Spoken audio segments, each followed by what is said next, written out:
Ever wondered why your garage door suddenly stops working? It might be more than just a minor inconvenience. Garage door sensors are vital for safety, stopping the door if something is in the way. But what happens when they lose power? A faulty power supply is often the culprit.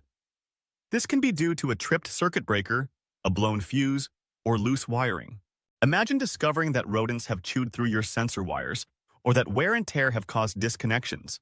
Sometimes, the sensors are simply blocked by dirt, dust, or spider webs.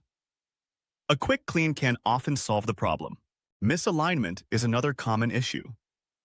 If the sensors aren't facing each other correctly, they won't work. In some cases, the sensors themselves might be damaged by moisture or extreme temperatures, requiring replacement.